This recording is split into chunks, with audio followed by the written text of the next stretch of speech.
గన్నవరం నియోజకవర్గాన్ని మోడల్ నియోజకవర్గంగా తీర్చిదిద్దడమే తన లక్ష్యమని గన్నవరం ఎమ్మెల్యే యార్లగడ్డ వెంకట్రావు అన్నారు. గత పాలకుల నిర్లక్ష్యం వల్ల వెనుకబడ్డ గన్నవరం నియోజకవర్గాన్ని అభివృద్ధి పదంలో నిలిపేందుకు అన్ని చర్యలు తీసుకుంటున్నామని ఆయన తెలిపారు. గన్నవరం నియోజకవర్గం బాపులపాడు మండలం వేలేరు గ్రామంలో పలు అభివృద్ధి కార్యక్రమాల్లో ఏపీ ప్రభుత్వ విప్ ఎమ్మెల్యే యార్లగడ్డ వెంకట్రావు పాల్గొన్నారు.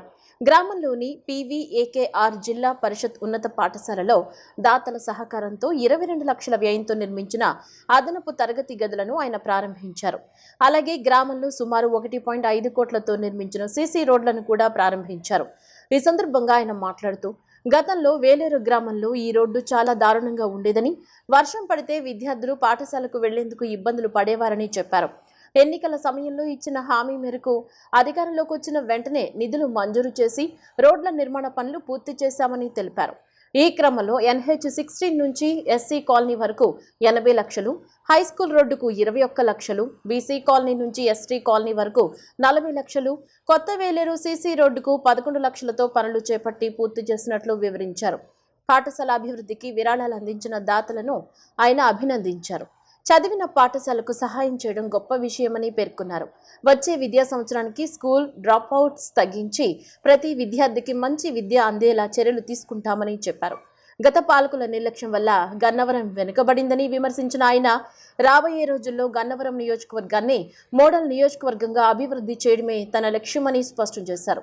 Bapulapadu MPDO Jogeswara Rao, deputy tahsildar Mallika, Janasena party సమన్వయకర్త చలమలశెట్టి రమేష్, బాపులపాడు మండల టీడీపీ అధ్యక్షులు, రాష్ట్ర Mala corporation director Dayala Rajeswara Rao, Gannavaram AMC chairman Gudavalli Narasimha Rao, రాష్ట్ర టీడీపీ కార్యదర్శి మూల్పూరి సాయి కళ్యాణి, గరికపాటి శివశంకర్, మొవ్వా వెంకటేశ్వరరావు, బీజేపీ జిల్లా నాయకులు తోట మురళీధర్, వేములపల్లి శ్రీనివాసరావు తదితరులు పాల్గొన్నారు. 21 లక్షల రూపాయలు పెట్టి 2 క్లాస్ రూములు విరాళం ఇచ్చిన దాతలను మనస్ఫూర్తిగా అభినందిస్తూ, పరోపకారం ఏదో శరీరం అని ఎంతో కొంత చేస్తే వాళ్ళు డెఫినెట్ గా అభినందనలు తప్పని అంతకని ఏం తెలియజేయలేం. కాబట్టి thanks to each and every donor who donated to the school. అలాగే ఈ స్కూల్లో చదువుకున్న రుణం వాళ్ళు తీర్చుకున్నారు. మిగతా అందరూ రుణాలు తీర్చుకోలేరు. కొంతమంది మాత్రమే దేవుడు అదృష్టం ఇస్తాడు. ఏ స్కూల్లో అయితే చదువుకున్నారో ఆ స్కూల్కి ఏదైనా చేయాలన్న తలంపు ఇది పెద్ద త్యాగం కూడా అని నేను అనుకోవట్లా. వాళ్ళు బాధ్యతగా చేశారని బలంగా నమ్ముతున్నా. వీళ్ళని ఆదర్శంగా తీసుకుని మిగతా వాళ్ళు కూడా చేస్తే బాగుంటుందని కోరుకుంటూ, ఈ గ్రామంలో MNK రోడ్డుకి 2.70 లక్షలు కానీ, మిగతా ఈ లోకల్లో చిన్న చిన్న రోడ్లకు 14 లక్షలు కానీ, 94 లక్షల రూపాయలు, 40 లక్షల రూపాయలు R&B రోడ్డు నుంచి కోఆపరేటివ్ బ్యాంక్ వరకు కానీ, ఈ రోడ్డు కానీ ఎన్నికల ముందు నేను జనసేన సమన్వయకర్త చలమలశెట్టి రమేష్ గారు మేము వచ్చినప్పుడు చాలా హృదయ విదారక సంఘటన. ఆ పాప మాట్లాడింది ఇందాక పైన వీడియోలో కూడా చూసా. అంటే పిల్లలు వెళ్ళటం కూడా చాలా ఇబ్బంది పడతాం వెళ్ళిన పరిస్థితి మీడియా సోదరు మీకు కూడా తెలియదు కదా.